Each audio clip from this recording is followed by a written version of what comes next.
এরকম অনেকে চুল পড়া রোধ করতে পারে এরকম ওষুধের নাম জানতে চেয়েছেন। তাদের উদ্দেশ্যে বলি যে আমাদের চুলের যে মূল প্রোটিন কেরাটিন এটা যখন কমে যায় তখন কিন্তু চুলের মধ্যে ফাটল ধরে চুলটা রুগ্ন হয়ে যায়।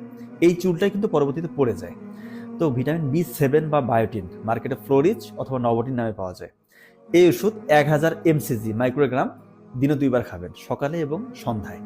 সাথে যদি ভিটামিন বি কমপ্লেক্স যেমন বিকোজিন নামের পাওয়া যায়, এটা যদি আপনি কম্বিনেশন করে খান 6 মাসের মতো খাবেন সকাল সন্ধ্যা, দেখবেন একটা হাইয়েস্ট একটা রেজাল্ট পাবেন। চুলের যে প্রোটিন কেরাটিন এটা নতুন করে সিনথেসিস বা তৈরি করতে সক্ষম, এবং চুল গজানোর যে প্রথম ধাপ অ্যানাফেজ ধাপ এটাকে অ্যাক্টিভ করে। তার মানে দেখেন আপনার চুল নতুন করে গজাচ্ছে এবং যে চুলগুলো রুগ্ন এটাকে পুষ্টি দিচ্ছে, প্রোটিন দিচ্ছে, ওই চুলগুলো সতেজ হয়ে যাচ্ছে। চমৎকার রেজাল্ট ইনশাল্লাহ।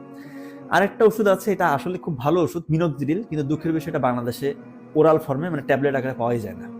2.5 mg মিনোক্সিডিল ওষুধ, এটা কিন্তু পার্শ্ববর্তী দেশ ইন্ডিয়ায় আছে বা অন্যান্য দেশে আছে। আপনারা যদি সামহাউ ম্যানেজ করতে পারেন তাহলে দিনে একটা করে 2.5 mg এই মিনোক্সিডিল খাবেন, এটা আরো বেশি রেজাল্ট দিবেন। এই দুটার সাথে মানে বিকোজিন, নভোটিন অথবা ফ্লোরিজের সাথে এই মিনোক্সিডিল কম্বিনেশন করে খেলে দেখবেন চুল